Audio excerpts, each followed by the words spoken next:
오늘 봉독한 본문은 예수님의 부활을 믿지 못하는 도마에게 주님이 찾아오신 내용입니다. 도마는 주님의 부활을 믿지 못하는 불행한 신앙인이었습니다. 히브리서 11장 6절에 보면 믿음이 없으면 하나님을 기쁘시게 해드리지 못한다 그랬는데, 믿음이 없는 사람은 하나님을 기쁘시게 해드리지도 못하고 본인도 확신이 없어서 불행한 신앙생활을 하는 사람이라고 할 수 있습니다. 성경이 말씀하는 믿음이라는 것은 무엇보다도 가장 중요한 두 가지는 십자가와 부활입니다. 예수님의 십자가와 부활을 믿는 것이 우리 신앙의 핵심인 것입니다. 그런데 부활은 십자가를 전제합니다. 십자가가 있어야 부활이 있는 것입니다. 그래서 먼저 우리가 부활을 믿는다는 것은 십자가를 믿는다는 것을 전제합니다. 여러분의 믿음에는 십자가가 얼마나 있습니까? 여러분이 기도하시는 내용은 어떠한 것입니까? 여러분이 무엇을 먹을까, 무엇을 마실까, 무엇을 입을까, 이런 것을 계속 구한다면 예수님이 말씀하시기를 이방인과 똑같은 사람이다, 그렇게 말씀하셨습니다. 너희가 정말 하나님의 자녀라면 그의 나라와 그의 의를 구하라고 말씀하셨습니다. 예수님이 겟세마네 동산에서 십자가를 앞두고 드리신 기도가 바로 그런 기도였습니다. 내 뜻대로 마옵시고 아버지의 뜻대로 하옵소서. 내가 십자가를 지겠습니다 라는 기도였습니다. 하나님의 뜻이 이루어지는 데는 반드시 십자가가 동반됩니다. 그래서 우리 기도 속에도 거창한 십자가가 아니더라도 얼마든지 소박한 십자가의 기도를 드릴 수 있습니다. 주님이 저에게 주신 젊음과 건강을 사용해 주십시오. 주님이 저에게 주신 재물을 사용하십시오. 내가 참 바쁘게 살고 있지만 그래도 가장 귀한 시간을 주님께 드리겠습니다. 이러한 십자가가 없는 기도는 믿음의 기도라고 할 수 없습니다. 하나님과 우리 사이에 십자가가 있습니다. 하나님이 우리를 사랑하셔서 독생자 예수 그리스도를 보내시고 십자가에서 우리의 죄를 사하시는 보배로운 피를 흘려주셨습니다. 그래서 우리는 십자가를 믿고 뿐만 아니라 우리도 십자가의 헌신을 하나님 앞에 드리는 것입니다. 그처럼 하나님과 우리 사이에는 십자가가 있는데 뿐만 아니라 또 한 가지 중요한 것은 부활이 있다는 것입니다. 바울은 부활장이라고 불리는 고린도전서 15장에서 만일이라는 단어를 계속 반복하면서 만일 부활이 없다면 얼마나 엄청난 결과들이 일어나게 될 것인가를 말씀합니다. 첫 번째로 고린도전서 15장 14절에 보면 만일 그리스도께서 다시 살지 못하셨다면 우리가 전파하는 이 모든 것이 헛것이요 너희의 믿음도 헛것이니라 말씀합니다. 만일 예수님이 부활하지 않았다면 기독교는 전 세계적인 역사적인 최대의 사기극이 될 것입니다. 기독교가 가르치고 믿는 모든 체계가 무너지고 말 것입니다. 로마서 1장 4절에 보면 바울이 말하기를 내가 전하는 복음은 무엇인가? 죽은 자 가운데서 부활하여 하나님의 아들로 인정되신 예수 그리스도를 전하는 것이다 라고 말씀합니다. 복음의 양대축은 십자가와 부활이었습니다. 사도행전에서 사도들이 설교한 것들을 보면 십자가와 부활입니다. 그러므로 부활이 없으면 전파하는 모든 것이 헛되고 믿는 모든 것이 헛되다는 말씀입니다. 부활은 예수님이 하나님의 아들 되심을 나타내는 최고의 표적이었습니다. 바리새인들과 서기관들이 표적을 배워달라 예수님한테 말했을 때 예수님은 음란한 세대가 표적을 구하나 선지자 요나의 표적밖에는 너에게 보일 것이 없다 말씀했습니다.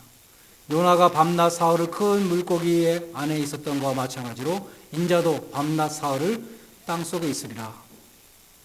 표적을 구하는 유대인들에게도 똑같은 말씀하셨습니다. 너희가 이 성전을 헐라 내가 사흘 만에 일으키리라. 장사한 지 사흘 만에 죽은 자 가운데서 다시 살아나신 부활의 표적으로 말미암아 예수님은 신성을 소유하신 하나님의 아들이심을 입증하셨습니다. 둘째로 고린도전서 15장 17절에 보면 그리스도께서 만약에 다시 사신 것이 없다면 너희가 여전히 죄 가운데 있을 것이다. 너희가 아직 의롭다함을 입지 못했을 것이다. 그렇게 말씀합니다. 로마서 4장 25절은 말씀합니다. 예수는 우리의 범법함을 위해서 내어줌이 되고 또한 우리의 의롭다 하심을 위하여 살아나셨느니라. 이 말씀은 십자가를 통한 죄사함과 부활을 통한 칭의를 구별합니다. 우리의 죄는 십자가에서 사해졌지만 우리가 완전히 의롭다함을 받는 것은 예수님의 부활을 통해서 되었다는 그런 말씀입니다. 이는 마치 죄인이 죄값을 다 치르고 감옥에서 나오는 것에 비유할 수 있습니다. 감옥에서 나와야지 자유인이 되는 것이죠. 하나님은 천사를 보내셔서 예수님의 무덤을 막고 있던 거대한 바위를 굴리시고 무덤의 문을 여셨습니다. 부활하신 주님이 무덤에서 나오셨습니다.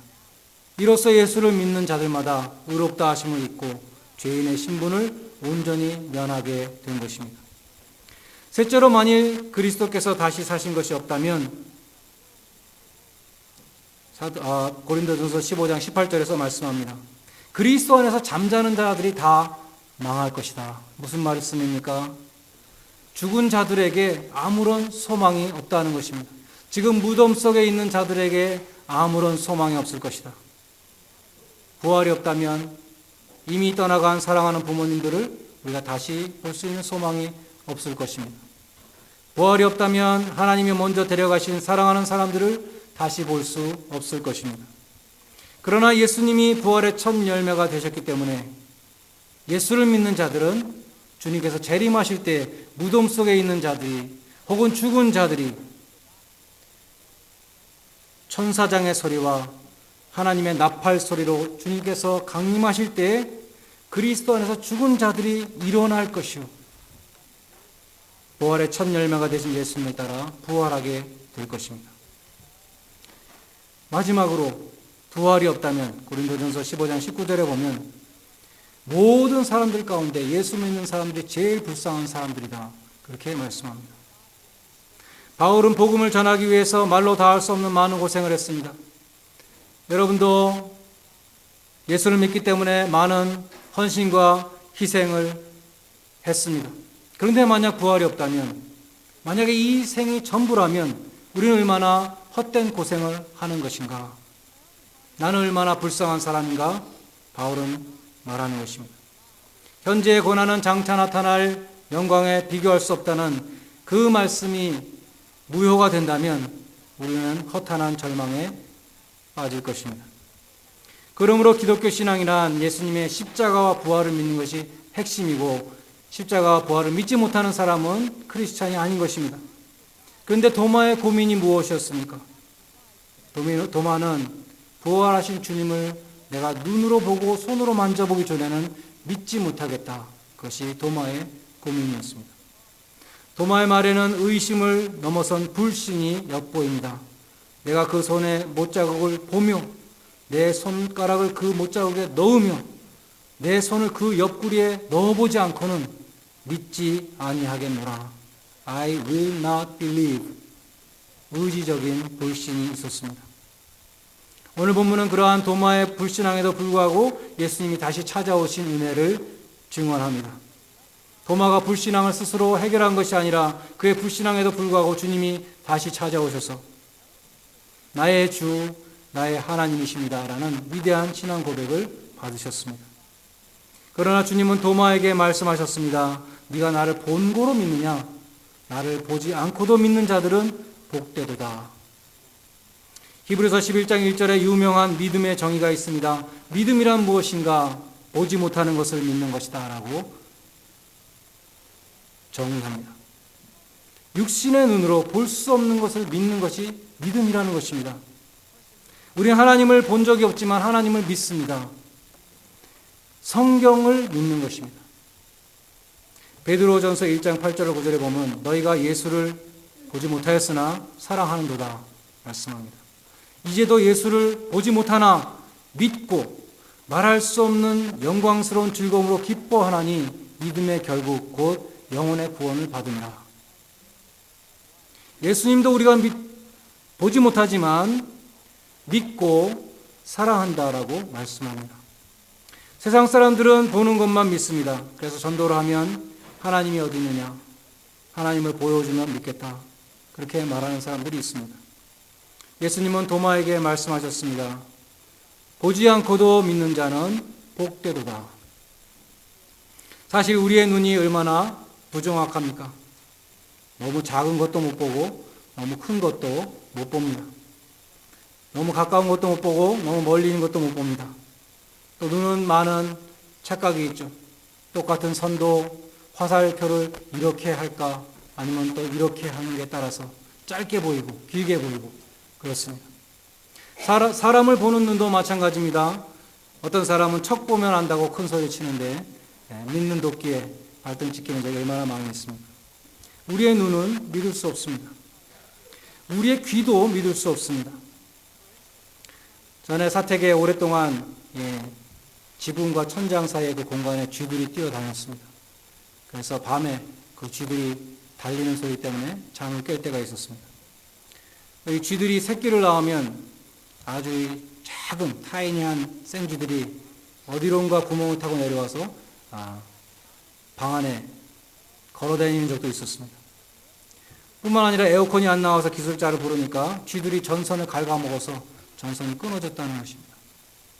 그래서 쥐덫을 놓으라 그렇게 어드바이스를 했습니다.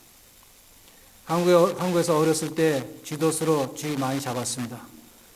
그래서 수장을 시키고 또 쥐 잡아오는 숙제가 있었습니다. 그래서 쥐 잡았다는 증거로 쥐꼬리를 갖다 냈습니다. 근데 어떤 부정직한 친구들은 쥐꼬리 못 잡았으니까 오징어 다리를 태워서 내는 친구도 있었습니다. 그런 야만적인 행위를 또 하려니까 참 한심했습니다. 그래서 우리 교회 만물 박사님께 조언을 구했습니다. 만물 박사님께서 레드 박스 유린을 쥐들이 그 냄새를 굉장히 싫어하기 때문에 빨간 여우의 소변을 집에 몇 군데 뿌리면 다 도망간다는 것입니다. 홈디포에 레드 박스 유린을 판다고 합니다. 집사님이 홈디포에 가보니까 더 좋은 것을 발견했다고 하시면서 사오셨습니다. 손바닥보다 작은 기계인데 이 벽에 있는 파워 아울렛에 붙여놓기만 하면 됩니다. 나이트 라이트처럼 붙여놓기만 하면 거기서 쥐들이 너무 싫어하는 소리가 200 스퀘어 피트까지 들려서 200 스퀘어 피트 안에 쥐들이 다 도망간다는 것입니다. 그런데 제 귀에는 그 소리가 전혀 들리지가 않습니다. 그 기계에다가 귀를 대고 들어봐도 아무런 소리가 들리지 않습니다. 그런데 신기하게도 그날부터 천정을 뛰어다니는 쥐소리가 사라졌습니다. 쥐들이 다 없어졌습니다. 제 귀에는 전혀 안 들리지만 쥐들에게는 엄청나게 듣기 싫은 소리가 거기서부터 나왔다는 것입니다. 그러니까 내 귀를 기준으로 소리가 들린다 안 들린다도 말할 수 없는 것입니다. 우리의 이성도 진리의 판단 기준이 될 수 없습니다. 저는 학교 다닐 때 물리를, 피직스를 제일 못했습니다. 지금도 아인슈타인의 상대성 원리를 이해하지 못합니다. 근데 만약에 제가 말하기를 내 머리로 이해가 안 되니까 아인슈타인의 상대성의 원리는 근거가 없는 것이다 라고 말한다면 저는 교만한 꼴통이라 스스로 고백하는 것이죠. 무식한 것 플러스 교만. 삼위일체를 이해한다고 말하는 사람은 삼위일체를 모르는 사람이라는 말이 있습니다. 삼위일체는 이성과 논리로 설명이 안 되는 것입니다. 그러니까 내 이성도 성경이 말씀하는 진리를 판단하는 기준이 될 수 없습니다. 그럼에도 많은 사람들은 내 눈과 내 귀와 내 이성을 기준으로 진리와 비진리를 구별하고 하나님 말씀을 내가 판단하겠다고 하는 사람들이 많이 있다는 것입니다. 우리는 나의 눈과 나의 귀와 나의 감각과 나의 이성을 믿는 것이 아니라 성경이 말씀하는 하나님, 눈에 보이지 않는 하나님, 성경 말씀을 믿는 것입니다. 우리가 믿음으로 받아들이는 성경의 첫 번째 선언은 창세기 1장 1절 곧 천지 창조입니다. 하나님이 천지를 창조하시는 것을 본 사람은 아무도 없습니다. 그러나 성경 말씀에 기록되어 있기 때문에 우리는 하나님이 천지를 창조하신 것을 믿습니다. 성경이 말씀하는 예수님의 부활, 우리는 보지 못했지만 성경이 증거하기 때문에 우리는 믿습니다. 또 성령님께서 예수님의 부활을 믿도록 우리 마음에 감화 감동해 주십니다. 나의 주시며 나의 하나님이십니다.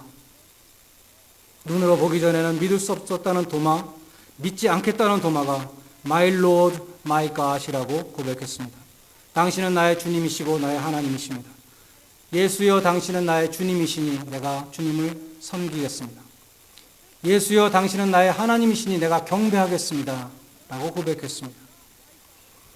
이 복된 부활주일에 여러분들도 예수님을 나의 주, 나의 하나님으로 고백하시기를 바랍니다. 비록 눈으로는 보지 못하나 성경 말씀을 믿는 복된 성도들이 되시기를 바랍니다.